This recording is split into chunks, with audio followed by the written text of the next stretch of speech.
Here now with more, Chairman of the House Judiciary Committee, Jim Jordan, and Florida Congressman Matt Gaetz is with us. Thank you both. Thank you. Congressman Jordan, you know, we had an impeachment of a president over one hearsay whistleblower. Yeah. You said you've never seen anything like this in your life. Dozens and dozens of whistleblowers coming forward, not Republican or Democrat. What are they telling you? No, you're exactly right, Sean. I think this is an important point. This is not Republicans. This is not conservatives. This is not Matt Gaetz and Jim Jordan. This is dozens of FBI whistleblowers coming to talk to us. And they first came to talk to us while we were in the minority, where all we could do was begin to get the facts, begin to tell their story. And many of these individuals have been retaliated against.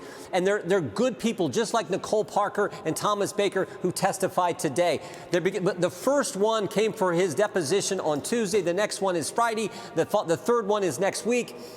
On Tuesday, we learned about what Sarah reported. 140 people come to the rally here in Washington, D.C., and they were supposed to be investigated because the Washington field office told the folks in Boston to investigate these people for simply coming to a political rally, for goodness sake. And thank goodness the folks in the field office, which Mr. Gaetz was just talking about, the folks in the field office says, no, we are not going to investigate people for exercising their First Amendment rights. And that's really what this is all about. So God bless the good people who you're right to talk about, and the folks in the FBI who were doing the good work, like those witnesses we had today. We are here to serve them, but make sure that the leadership is not going after the American people. Chairman, let me ask you this, because Senator Grassley testified today that they acquired the authentic bank records that substantiated findings of their previous two reports, and that being that they financially have links between Hunter and James Biden to entities and individuals connected with the communist Chinese regime.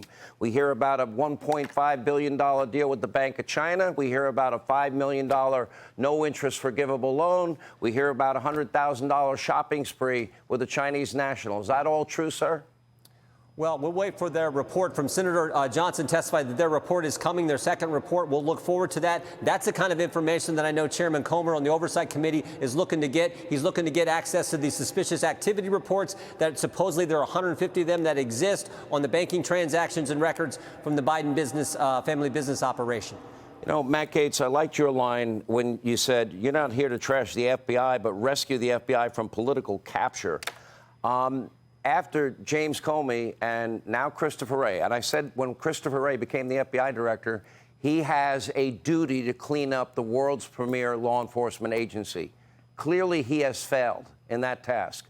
My question is, can it be rescued, or do we need to rebuild a new FBI, one that can be trusted, one that doesn't take in political considerations, one that believes in equal justice and application of our laws?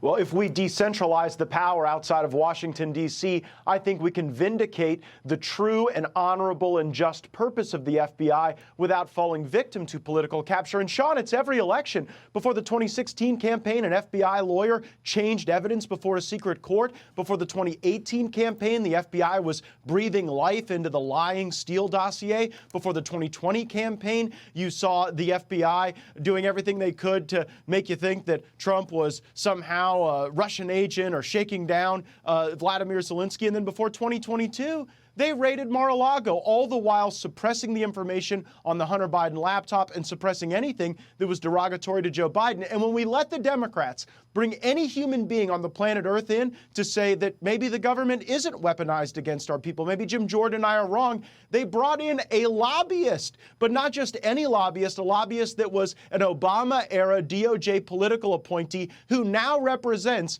Google and Pfizer and George Soros as a paid influence peddler. Bringing in a lobbyist to try to dissuade us from our path to expose the weaponization of this government would be like bringing in Joe Biden to teach your comprehension and cognition class, or maybe Chris Christie to do your weight loss planning with you. It was ludicrous, and we deserve far better.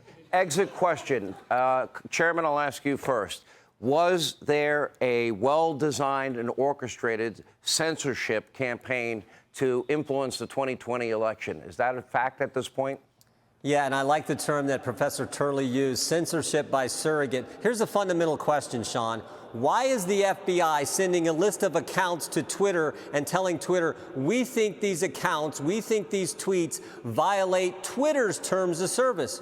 Why are they doing that? If that's not pressure, if that's not coercion to take down free speech, to take down political speech, I don't know what is. So I like that term, censorship by surrogate, because that's what took place, and we know that because of the Twitter files. Matt Gaetz, do you agree censorship influenced the outcome of the 2020 election?